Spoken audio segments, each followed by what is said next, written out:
আসসালামু আলাইকুম। সবাই কেমন আছেন? আশা করি যে যেখানে আছেন আল্লাহর রহমতে ভালো আছেন। তো আমিও ভালো আছি। আজকের ব্লগে থাকছে আমি 3টা বাচ্চাকে নিয়ে কিভাবে আমার সংসারটাকে গুছিয়ে রাখি আর সমস্ত কাজ আমি নিজ হাতে করি, সেটাই আজকের ব্লগে থাকছে। রান্নাবান্না থেকে শুরু করে ঘর গুছানো, ঝাড় দেওয়া সবই আজকের ব্লগে থাকছে। তো আপনারা সবাই দেখতে থাকেন আজকের ব্লগটি। আর আজকে এ পর্যন্ত যারা দেখছেন তারা একটা লাইক দিয়ে বাকিটুকু দেখেন, কারণ আপনাদের একটা লাইক আমার জন্য অনেক মূল্যবান। আপনাদের একটা লাইকই পারে আমাকে অনেক দূর পর্যন্ত এগিয়ে নিয়ে যেতে।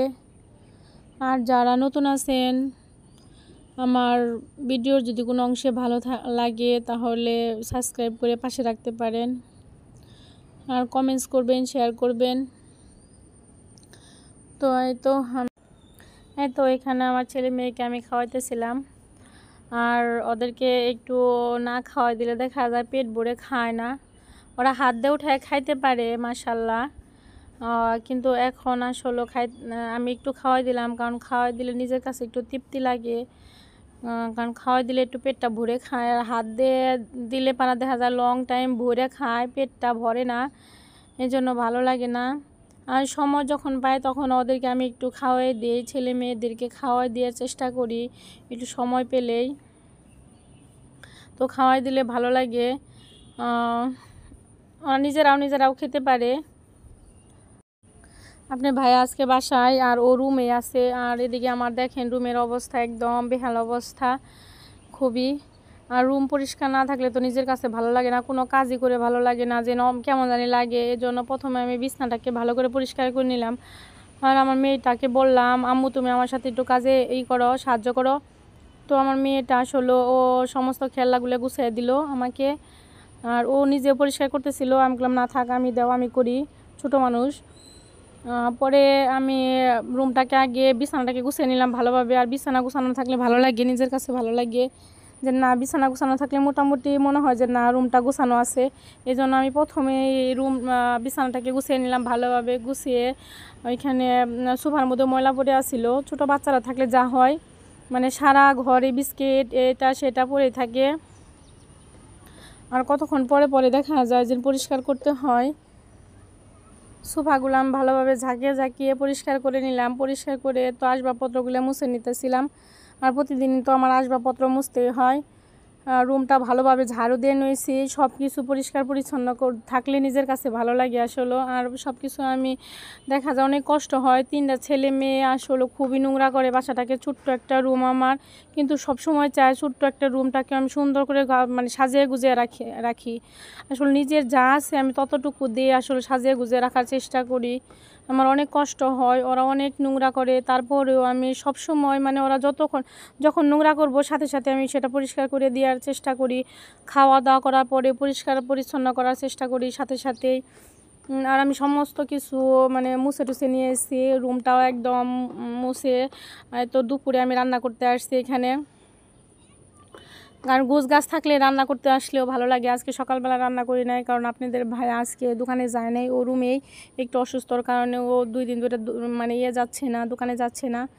এজন্য আমি ছেলে মেয়েকে ওর কাছে দিয়ে আমি তো দুপুরে রান্না করতে আসছি। আর এখানে আমি রান্না করব, আমি শিং মাছ রান্না করব, ভেন্ডিতে শিং মাছ রান্না করব। আর মাছগুলোকে আমি ভালোভাবে ধুয়ে নিয়েছি, আর একটু মাছটাকে একটু হালকা ভেজে নিতেছি, কারণ ভেজে খেলে আমার কাছে ভালো লাগে। যে কোনো মাছই আমার কাছে ভেজে খেলে ভালো লাগে, শুধু ছোটো মাছ যেটা একদম ছোটো মলা, ওই মাছগুলো যেগুলো একদম সেগুলো আমি ভেজে খাই না। আর সমস্ত মাছই আমার ভেজে খেতে ভালো লাগে, এই জন্য মাছটাকে ভেজে পরে এখানে বসাই দিতেছি। এই তো সমস্ত মশলা আমি একাত্র করে দিয়ে একটু কষাই দিয়ে পরে হলো ভেন্ডিটাকে ছেড়ে দিব। আর আমি না সবার ভিডিওতেই প্রথম একটা লাইক দিয়ে তারপরে দেখা শুরু করি, কিন্তু আমার ভিডিওতে একদম লাইক আসে না, জানি না কি জন্য।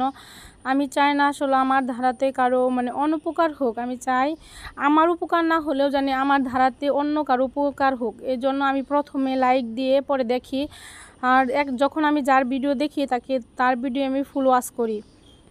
ফুল ওয়াচ করে পরে ওইখান থেকে বের হয়ে আসি, ছোট্ট একটা কমেন্ট করে পরে আসি। কিন্তু আমার ভিডিওতে একদম ওয়াচ টাইম আসতেছে না। আমি হয়তো বসে থেকে অনেক সময় দেখতে পারি না, আমি সাইডে দিয়ে দেখি, বাচ্চাদের খাওয়াইতে যায় দেখি, রান্না করতে যাওয়ার সময় আমি অনেক আপুদের ভিডিও দেখে নিই। আর ইদানিং আমার কাজ করতে আসলে অনেক লেট হয়ে যায়, কারণ আপুদের ভিডিও দেখি, সেখানে ছোট্ট একটা কমেন্ট করি, ফুল ওয়াচ করে তারপরে আমি কমেন্ট করি। 10 মিনিটের ভিডিও অন্তত আমি 5 মিনিট দেখার চেষ্টা করি, কারণ জানি আমার দ্বারাতে তার অন্তত ওয়াচ টাইমটা আসে আর কি। এর জন্য আমি কিন্তু প্রত্যেকের ভিডিও আমি ফুল ওয়াচ করি, আর আমার ভিডিও একদম ওয়াচ টাইম আসতেছে না।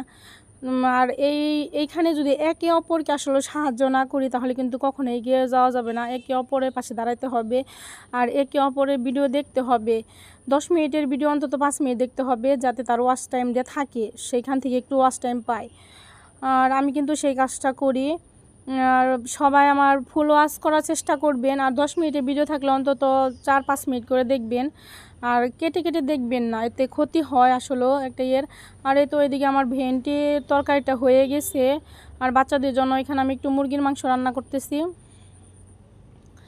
আর আমি একটু শাক রান্না করে নেব। আর এই তো আমার ছেলেটা এখানে বসে আছে, আর ওর বাবা আজকে বাসায়, আর ছেলে মেয়ের ওর বাবার কাছে আসলে রয়েছে। আর আপনাদের ভাইয়া বাসায় থাকলে আমার সুবিধা হয় কি, ছেলে মেয়ের আমার কাছে তখন বেশি আসে না, তখন ওর বাবার কাছেই থাকে, ওর বাবাই সময় দেয়। আর এই তো গুড্ডু ছেলেটাকে এখন আমি একটু কুলে নিয়ে মানে রান্না করলাম, অনেক সময় কুলে নিয়ে রান্না করলাম, এখন বসে দিয়ে রান্না করতেছি। আর আপনার ভাইয়া বাসা থাকলে আসলে আমার একটু সুবিধা হয়, কারণ বাচ্চাদের আসলে খাওয়া দাওয়া, ওদেরকে একটু খাওয়া দাওয়া গোসল করানো, ওদেরকে একটু রাখে, এজন্য ভালো লাগে। 2 দিন ধরে যেহেতু মানে যাচ্ছে না, এজন্য 2 দিন ধরে একটু সুবিধা হচ্ছে। সেও একটু অসুস্থ, জ্বর আসছে। তবে আপনার ভাইয়ের জন্য সবাই দোয়া করবেন, আপনার ভাইয়া যেন তাড়াতাড়ি সুস্থ হয়ে যায়। ছেলে মানুষ আসলে ঘরে বসে থাকলেও ভালো লাগে না। তো আমার রান্নাটা কমপ্লিট, এখানে আমি রান্না করে নিয়েছি। আর এখানে আমার ছোট ছেলের জন্য আমি খিচুড়ি রান্না করতেছি একটু, আর ওর জন্য একটু ডিম করতেছি, শুধু পানি দেয়, ওইটা হালকা একটু লবণ দিয়ে পানি দিয়ে সিদ্ধ করে দিতেছি শুধু ওরে আমি। আর এই পর্যন্ত যারা আমার ভিডিওটা দেখেছেন তাদেরকে জানাই অসংখ্য অসংখ্য ধন্যবাদ। নতুন আরেকটা ব্লগে দেখা হবে, সবাই ভালো থাকবেন, আল্লাহ হাফেজ।